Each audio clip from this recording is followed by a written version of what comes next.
ಸಾವಿರಾರು ವರ್ಷಗಳಿಂದ ಭಕ್ತರ ನಂಬಿಕೆಗೆ ಪಾತ್ರವಾಗಿರುವ ಒಂದು ಅಪಾರ ಶಕ್ತಿಯ ತಾಣ ಇದು.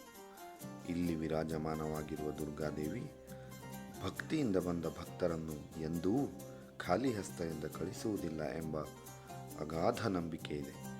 ಪ್ರಕೃತಿಯ ಮಡಿಲಿನಲ್ಲಿ ಅಡಗಿರುವ ಈ ಪವಿತ್ರ ಕ್ಷೇತ್ರದ ದೈವಿಕ ಅನುಭವವನ್ನು ಇಂದು ತಿಳಿದುಕೊಳ್ಳೋಣ. ಇಂತಹ ಹಲವಾರು ಪವಿತ್ರ ಕ್ಷೇತ್ರಗಳ ದರ್ಶನಕ್ಕಾಗಿ ಪ್ರದಕ್ಷಿಣಾ ಚಾನಲನ್ನು ಸಬ್ಸ್ಕ್ರೈಬ್ ಮಾಡಿ. ಹಾಗಾದರೆ ಬನ್ನಿ ಈ ಶಕ್ತಿ ತಾಣದ ದರ್ಶನ ಆರಂಭಿಸೋಣ.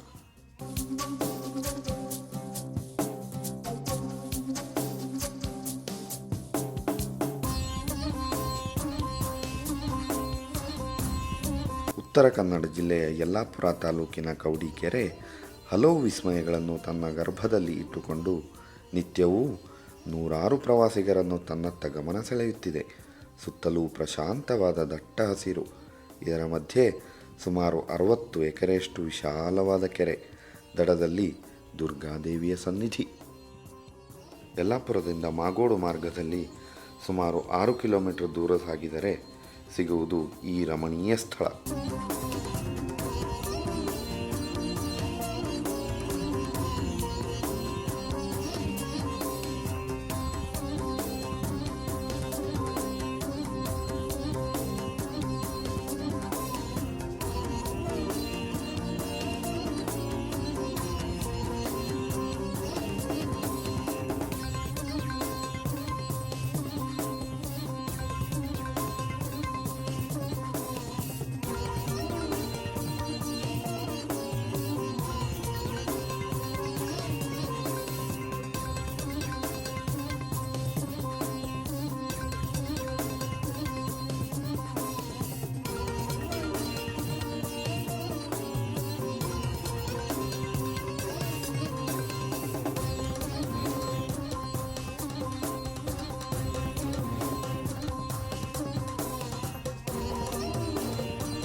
ಈ ಕೆರೆಯ ಉಗಮದ ಬಗ್ಗೆ ಹಲವು ದಂತಕಥೆಗಳಿವೆ.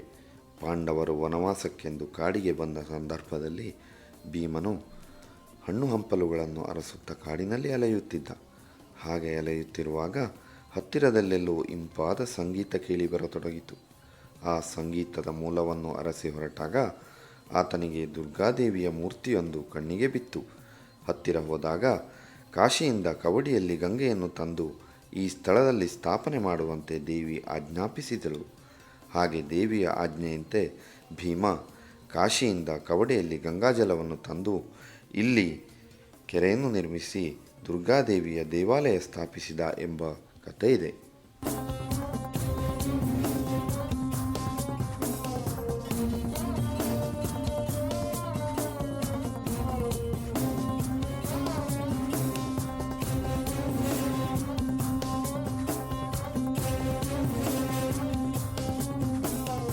ಈ ದೇವಸ್ಥಾನದ ಮತ್ತೊಂದು ವಿಶೇಷತೆ ಎಂದರೆ ಇಲ್ಲಿರುವ ಸುಂದರ ಧ್ಯಾನ ಮಂಟಪ. ಪ್ರಕೃತಿಯ ಮೌನ, ತಂಪಾದ ಗಾಳಿ ಮತ್ತು ದೇವಿಯ ದೈವಿಕ ಸನ್ನಿಧಿ ಸೇರಿ ಇಲ್ಲಿ ಕೆಲ ಕ್ಷಣ ಕುಳಿತುಕೊಂಡರೆ ಅಪಾರ ನೆಮ್ಮದಿಯನ್ನು ನೀಡುತ್ತದೆ.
ಈ ಪವಿತ್ರ ಕ್ಷೇತ್ರದ ದರ್ಶನ ನಿಮಗೆ ಇಷ್ಟವಾದರೆ ಈ ವಿಡಿಯೋವನ್ನು ಲೈಕ್ ಮಾಡಿ, ನಿಮ್ಮ ಸ್ನೇಹಿತರ ಮತ್ತು ಕುಟುಂಬದವರ ಜೊತೆ ಶೇರ್ ಮಾಡಿ.